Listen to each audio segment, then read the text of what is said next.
MK-Ultra, c'est le nom de code du projet de manipulation mentale de la CIA.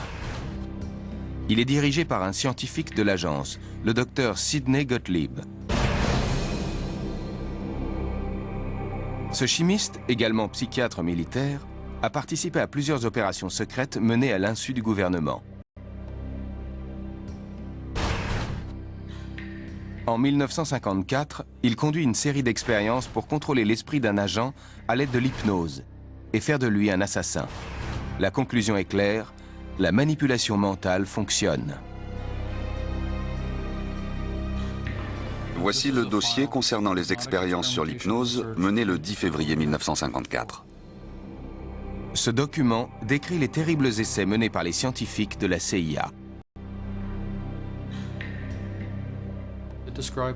Il s'agit là d'une expérience conduite sur une femme qui a été programmée sous hypnose.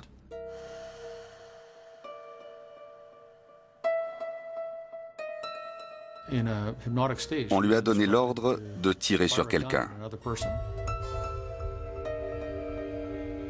Habituellement effrayée par les armes à feu, cette femme accepte sous hypnose de saisir un revolver. On la conduit dans une pièce où se trouve une autre femme apparemment endormie.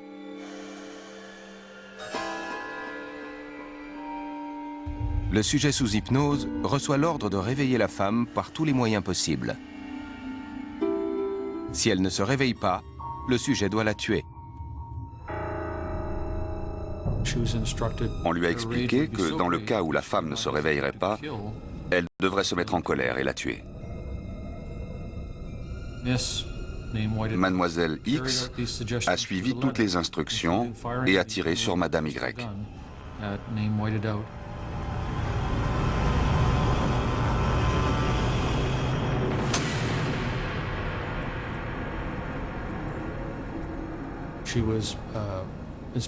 On lui a expliqué qu'à son réveil, elle n'aurait aucun souvenir de cette expérience. Et en effet, d'après ces documents, elle ne se rappelait de rien. Une fois réveillée, Mademoiselle X a refusé de saisir l'arme qu'on lui a tendue. Elle a nié avoir commis les actes décrits précédemment.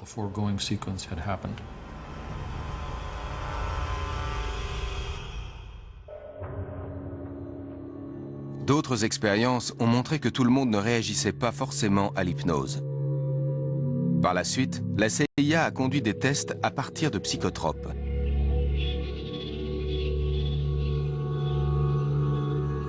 Will you drink it? You're doing fine, just try to describe it. Oh, you don't know, you want to give yourself... L'hallucinogène utilisé est peu connu à cette époque. Il s'agit du LSD. Les premières expériences sont menées sur des volontaires rémunérés. La CIA craint que les résultats ne soient faussés parce que les sujets savent qu'ils ont pris une drogue. Les scientifiques demandent donc à des employés de l'agence de glisser du LSD dans les verres de leurs collègues.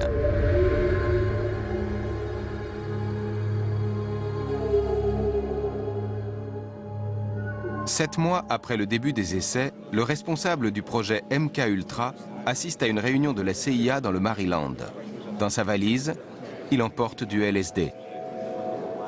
Frank Olson, un scientifique qui mène des expériences sur les armes biologiques, participe aussi à cette réunion. Après le dîner, quelqu'un verse du LSD dans son verre.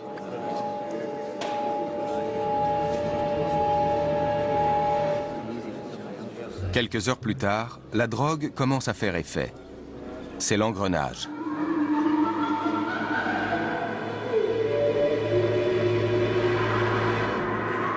Olson est victime d'un épisode psychotique violent. La CIA explique à sa famille qu'il a fait une dépression nerveuse. Frank Olson ne saura jamais qu'on lui a administré du LSD. 5 jours plus tard, il fait une chute mortelle depuis le 10e étage d'un hôtel de New York. Sa famille n'apprendra la vérité que 20 ans plus tard. Les Olson ont découvert ce qui s'est passé dans un rapport de la Commission sur les activités de la CIA publié en 1975. Quelques paragraphes traitent de ces événements. Une enquête interne est menée pointant du doigt les agissements de Sidney Gottlieb. Il ne sera jamais sanctionné. En 1976, la famille Olson reçoit 750 000 $ de dédommagement. Le président Ford lui présente ses excuses.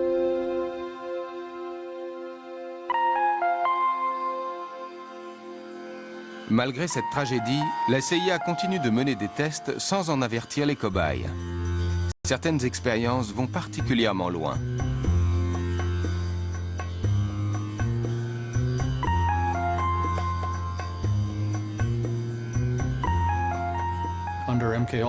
Un agent du MK Ultra du nom de George White s'est rendu dans différents postes de police de San Francisco pour recruter des prostituées qui avaient été arrêtées. Il leur a proposé, contre rémunération, de séduire des hommes dans des bars et de les conduire dans une planque de la CIA. Ensuite, elles devaient avoir des relations sexuelles avec eux et leur donner du LSD pendant l'acte. Des agents de la CIA observeraient la scène derrière une glace sans teint.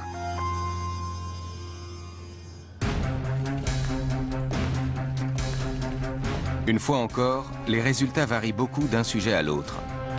Après ses essais avec le LSD, la CIA va mener une dernière expérience de manipulation mentale, la plus cruelle de toutes.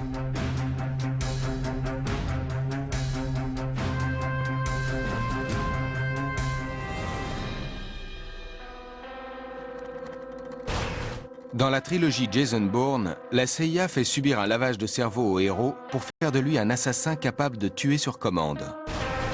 Aussi incroyable que cela puisse paraître, l'agence de renseignement a bel et bien mené des expériences de ce type. Des médecins de la CIA ont même conduit des tests à l'insu des sujets choisis. Certains ont perdu la mémoire ou ont eu d'affreux cauchemars, comme Jason Bourne. Leurs cobayes étaient des patients d'hôpitaux psychiatriques. Les personnes souffrant de maladies mentales font de bons sujets d'expérience parce qu'elles sont privées de leurs droits, déresponsabilisées. Il est facile de les discréditer en mettant leurs réactions sur le compte de la maladie. Depuis 15 ans, le docteur Colin Ross s'intéresse aux essais secrets conduits par la CIA. Il est convaincu que Karen Wetmore fait partie des cobayes utilisés par l'agence dans le cadre du projet MK Ultra. Au début des années 1970, Karen, qui souffre de schizophrénie, est admise dans l'unité psychiatrique de l'hôpital public du Vermont.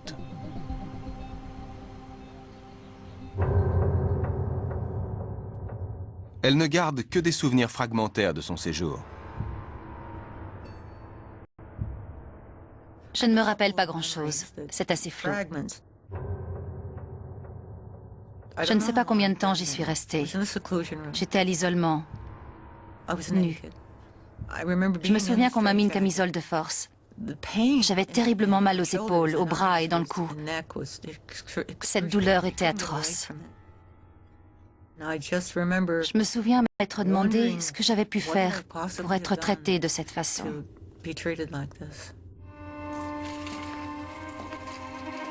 En 1995, un psychologue qui suit Karen lui conseille de consulter son dossier médical afin de savoir ce qui s'est passé exactement à l'hôpital.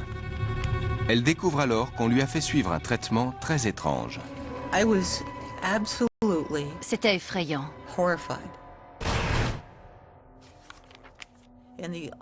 J'ai subi un viol psychologique. Voilà comment je qualifierais ce que j'ai vécu. Karen découvre qu'on l'a contrainte à porter une camisole pendant 7 mois. Je ne me souviendrai jamais de ce que j'ai vécu à cette période. C'est terrifiant.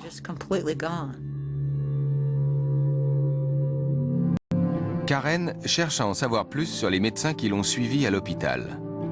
Un certain docteur Robert W. Hyde est régulièrement mentionné dans le dossier.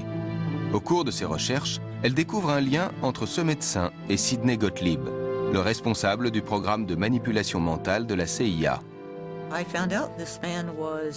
Cet homme était un employé de la CIA Il dirigeait les projets MK-Ultra.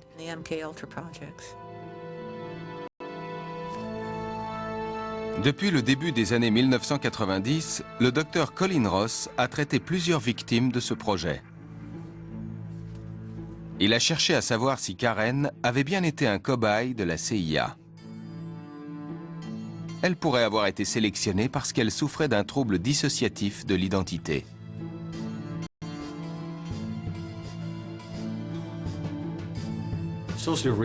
Les scientifiques du projet MK-Ultra se sont intéressés à la réaction aux stimuli, comme les mots-clés ou les déclics.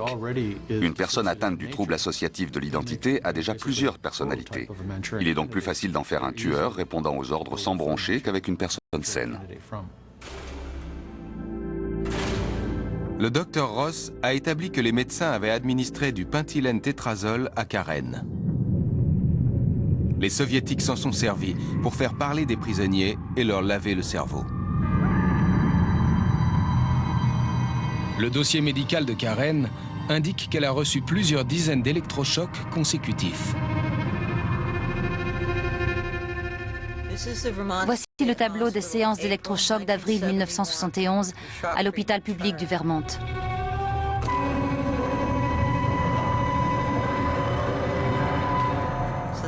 On m'a envoyé 30, 30 et 35 décharges en 40 secondes à chaque fois. Plusieurs psychiatres ont démontré que les électrochocs pouvaient conduire à l'amnésie du patient. J'ai rencontré différentes personnes qui en ont souffert. C'est une conséquence avérée du traitement. Pour le docteur Ross, rien ne justifie que Karen ait été soumise à un tel traitement. Il est persuadé que les médecins de la CIA lui ont fait subir des électrochocs pour lui effacer la mémoire. Leur objectif, créer un assassin qui agisse sur commande.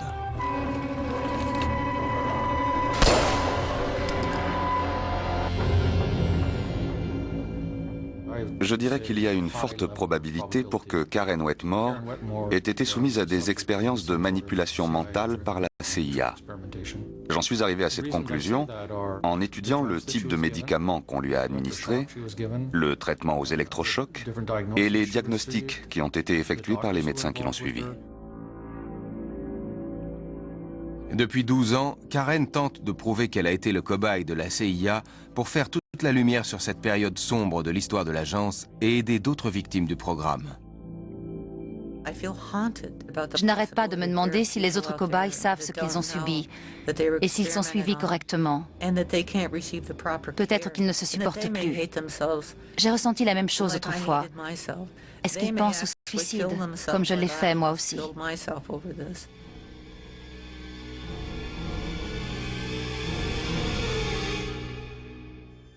La CIA n'est jamais parvenue à créer un assassin programmé répondant à toutes les instructions sans hésitation.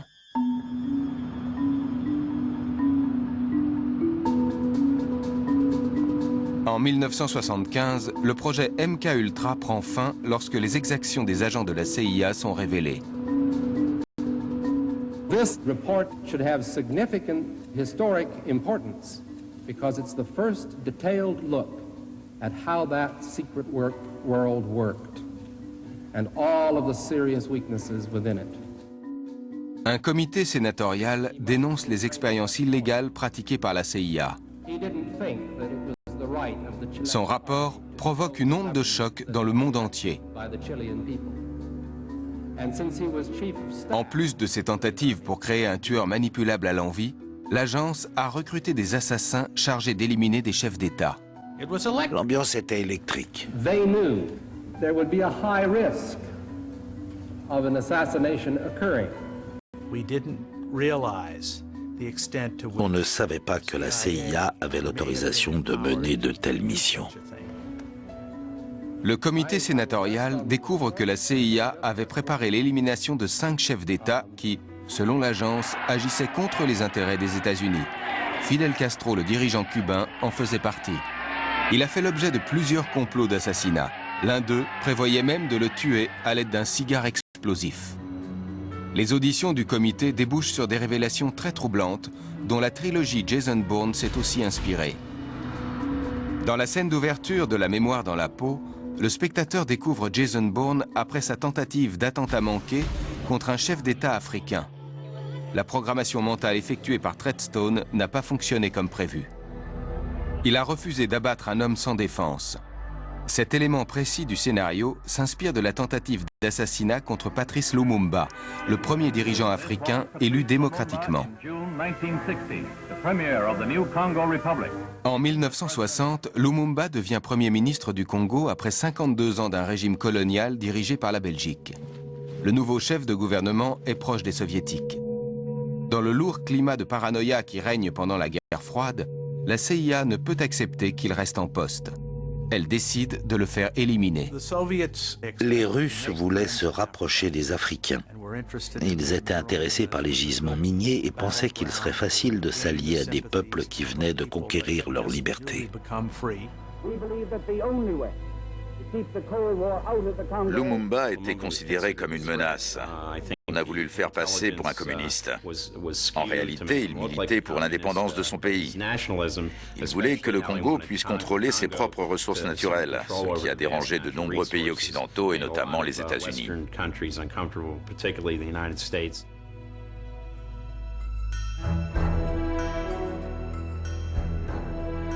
Larry Devlin était l'agent référent de la CIA au Congo. Il vivait dans la capitale, Léopoldville, avec sa femme et sa fille, Maureen.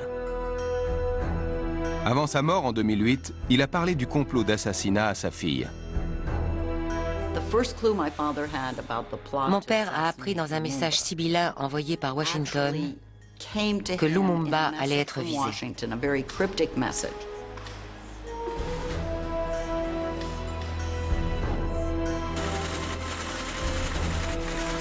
Le chef des opérations clandestines de la CIA informe Devlin qu'un officier supérieur doit arriver le 27 septembre. Il se présentera comme Joe, venu de Paris.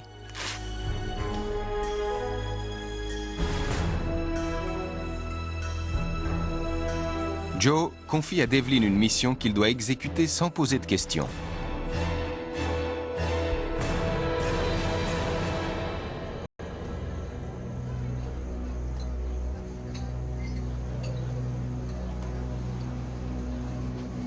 Cinq jours plus tard, Devlin accueille l'homme. Il s'agit du docteur Sidney Gottlieb, celui-là même qui a créé le programme de manipulation mentale de la CIA.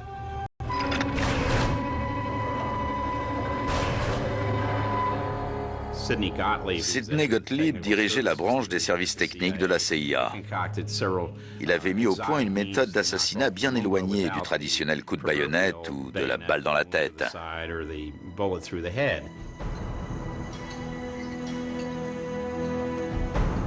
Gottlieb annonce à Devlin que Lumumba est un ennemi des États-Unis et qu'il doit l'éliminer.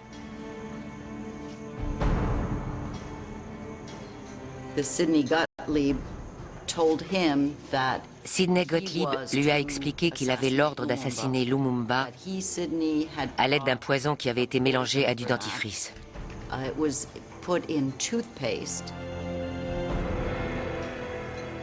Gottlieb a demandé à mon père s'il connaissait quelqu'un qui avait accès au domicile de Lumumba.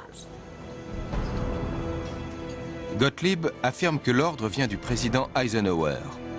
Devlin doit faire en sorte que l'assassinat ne puisse pas être imputé aux États-Unis.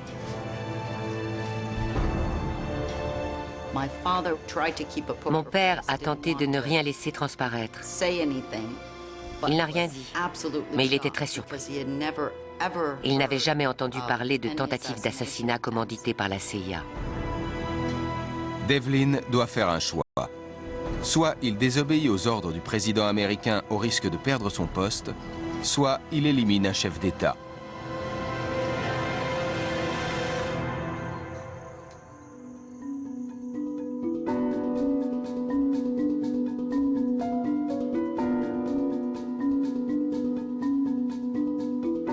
Dans La mémoire dans la peau, Jason Bourne est lui aussi confronté à un dilemme.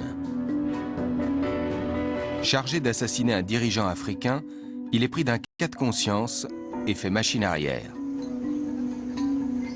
Larry Devlin a éprouvé les mêmes sentiments.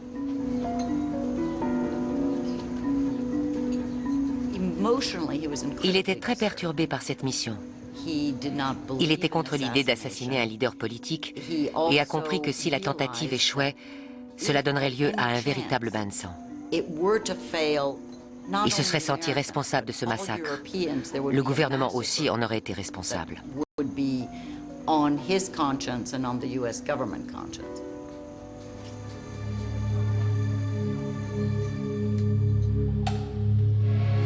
Devlin est un espion, pas un assassin. Il prend le dentifrice empoisonné remis par Gottlieb, mais n'a pas l'intention de tuer Lumumba. Pour que la mission réussisse, il aurait dû avoir accès à la résidence de Lumumba. Or, il ne connaissait personne qui pouvait s'y introduire, ce qui l'arrangeait bien. Il a pu gagner du temps en expliquant qu'il étudiait les lieux et qu'il cherchait à recruter un complice. Il a tout fait pour freiner le projet.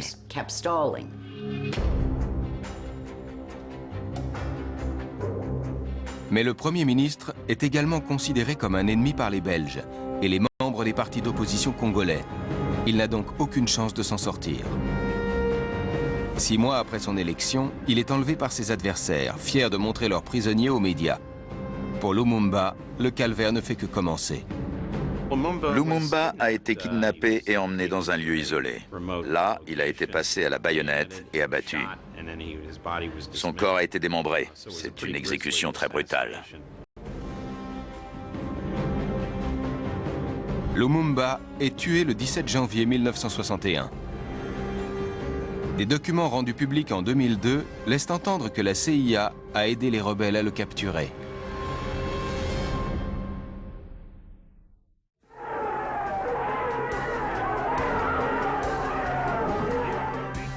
L'annonce de sa mort provoque des réactions très violentes aux Nations Unies.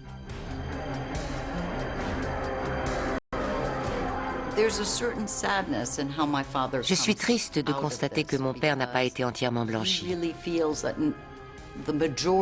Il avait l'impression que personne ne l'écoutait, aussi bien les journalistes que les membres du Congrès. On a continué de le soupçonner d'avoir participé à l'assassinat en secret.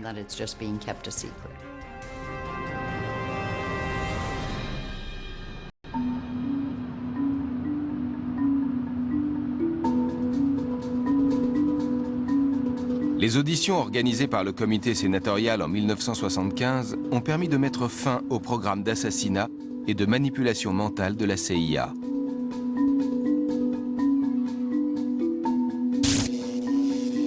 Si l'on en croit certains rapports, l'armée continuerait de mener des expériences sur la manipulation mentale. L'une des techniques testées, la stimulation magnétique transcrânienne, consiste à envoyer des impulsions magnétiques dans différentes zones du cerveau.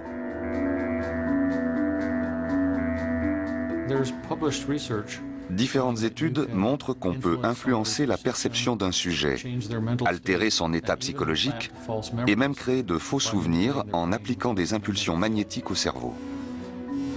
C'est une nouvelle ère pour la manipulation mentale. Après les attentats du 11 septembre, les assassinats politiques reviennent à l'ordre du jour. En août 2009, la presse révèle que l'administration Bush avait mis sur pied un projet d'élimination des membres d'Al-Qaïda. Notre objectif est de gagner et nous sommes prêts à tout pour l'atteindre.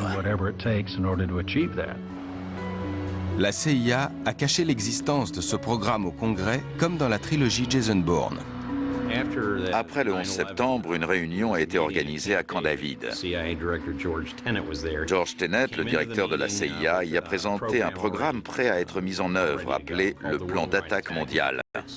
Il a dit « Nous retrouverons et éliminerons tous ceux qui participent à des activités terroristes ». Il a obtenu l'autorisation de lancer le programme. Robert Ludlum, auteur du roman La mémoire dans la peau, a admis s'être interrogé sur la pratique des assassinats politiques. Il se demandait notamment si l'élimination d'un ennemi de l'État ne pouvait pas éviter certaines tragédies. Selon Doug Lyman, réalisateur du premier volet de la trilogie, 30 ans plus tard, le débat est toujours d'actualité. Tout le monde aurait préféré que Saddam Hussein soit assassiné, si cela avait pu nous éviter d'être dans la situation que nous connaissons aujourd'hui. Si vous aviez eu l'occasion de tuer Hitler avant qu'il ne commette tous ses crimes, vous l'auriez saisi, n'est-ce pas? D'accord. Mais qui est habilité à prendre cette décision?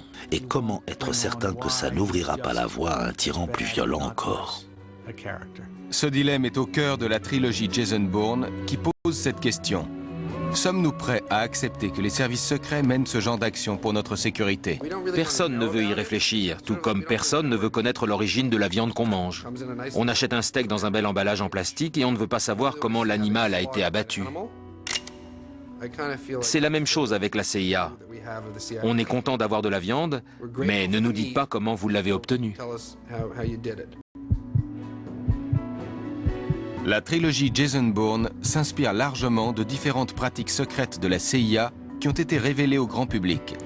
Des assassinats politiques et des expériences de manipulation mentale menées à l'insu du gouvernement et du Congrès.